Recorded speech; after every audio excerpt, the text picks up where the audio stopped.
एक नई तकनीक का विकास चरण। तकनीकी उद्यमों की उच्च दाम वाली दुनिया में सेइज्म को म्यूटनियम है एक महत्वपूर्ण, अक्सर अचिह्नित सीमा होती है। वह बिंदु जहां से वापसी संभव नहीं है। यह विनाशकारी विफलता का क्षण नहीं है, बल्कि एक निर्णायक प्रतिबद्धता है। एक ऐसा बिंदु जहां समय, पूंजी और प्रतिष्ठा का निवेश इतना महत्वपूर्ण हो जाता है कि पीछे मुड़ना अज्ञात में आगे बढ़ने से कहीं अधिक कठिन होता है। किसी भी महत्वाकांक्षी स्टार्टअप के लिए इस बिंदु तक पहुंचना अनिवार्य है। इस पर टिके रहना ही क्षणभंगुर को आधारभूत से अलग करता है।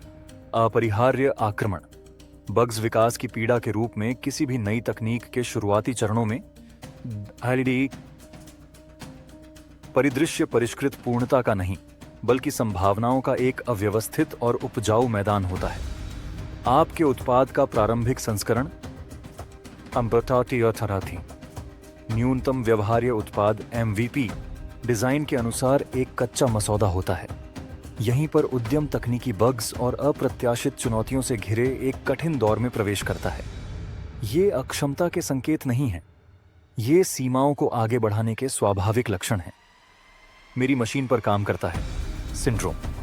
एक ऐसा फीचर जो नियंत्रित विकास परिवेश में बिना किसी खामी के काम करता था, वास्तविक उपयोगकर्ताओं के अप्रत्याशित भार के आगे लड़खड़ा जाता है। स्केलेबिलिटी के बुरे सपने।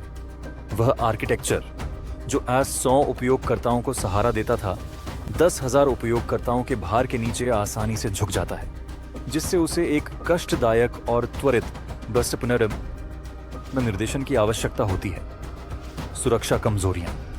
जैसे जैसे कोडबेस बढ़ता है और ध्यान आकर्षित करता है, अप्रत्याशित सुरक्षा खामियां उभरती हैं, जो हर अपडेट को एक संभावित दायित्व में बदल देती हैं। एकीकरण की अव्यवस्था।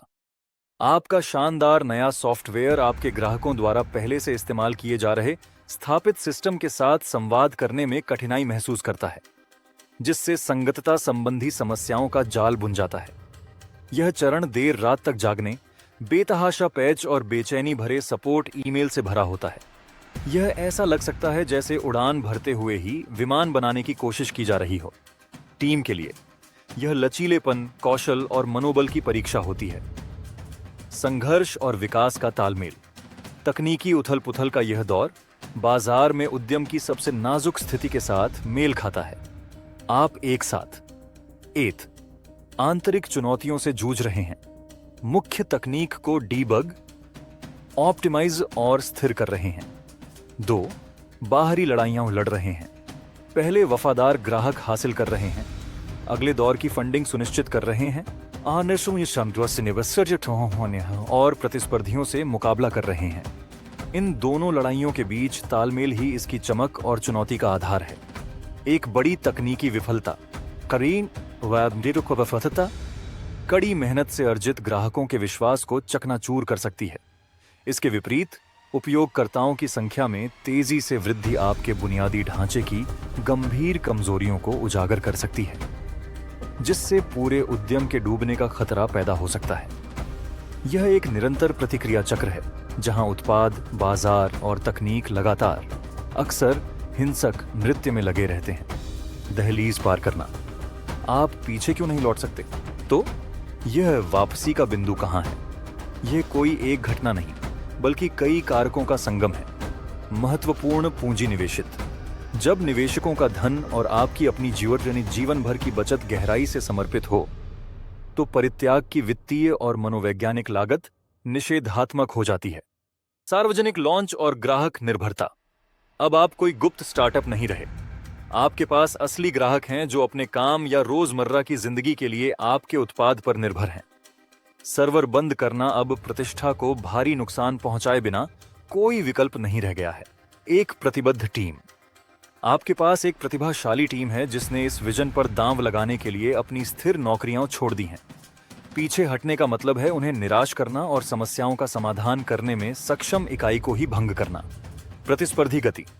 बाजार ने इसे नोटिस कर लिया है। अभी रुकना या अचानक बदलाव करना उन लोगों के लिए जगह छोड़ना है जो अपनी चुनौतियों से जूझ रहे हैं। एक बार यह सीमा पार हो जाए, तो मानसिकता को क्या हम यह कर सकते हैं सब तो से बदलकर हम ये कैसे करेंगे की ओर ले जाना होगा। आगे का रास्ता ही एकमात्र रास्ता है। लचीलेपन का निर्माण अंततः इस अस्थिर प्रारंभिक चरण से निपटना ही एक सच्ची लचीली कंपनी का निर्माण करता है। आपके द्वारा दूर की गई खामियां भविष्य की मजबूत विशेषताएं बन जाती हैं। स्केलेबिलिटी का संकट आपको वह आर्किटेक्चर सिखाता है जो लाखों लोगों का समर्थन कर सकता है। ग्राहक सहायता के लिए आने वाले हताश कॉल ग्राहकों के प्रति जुनून की एक संस्कृति का निर्माण करते हैं जो आपका मुख्य लाभ बन जाता है। तकनीकी उद्यमों के लिए वापसी का बिंदु कोई कब्र का पत्थर नहीं है, यह अग्नि परीक्षा है। जो लोग अराजकता को गले लगाते हैं, हर दुर्घटना से सीखते हैं और अनिश्चितता के बीच डटे रहते हैं, ये डिच्चे सहते हैं, वे सिर्फ बग्स ही ठीक नहीं करते बल्कि वे आधारभूत तकनीकों का निर्माण करते हैं जो हमारे भविष्य को परिभाषित करती हैं। वापसी के बिंदु से आगे की यात्रा ही महान कंपनियों का जन्म है। हमारे पास दूरदर्शी लोग हैं, श्री ऐश मुफारेह और उनके करीबी मार्गदर्शक, तकनीकी टीमें, learning vehicle victory with ash platform और सबसे बढ़कर इस मिशन में विश्वास रखने वाले वफादार लोग जो हमें हमारे अंतिम व्यवसाय तक पहुंचाने के लिए किसी भी दिशा में आगे बढ़ने को तैयार हैं। श्री ऐश मुफारेह की नई कंपनी का विशाल, साहसिक और सुंदर साझा सपना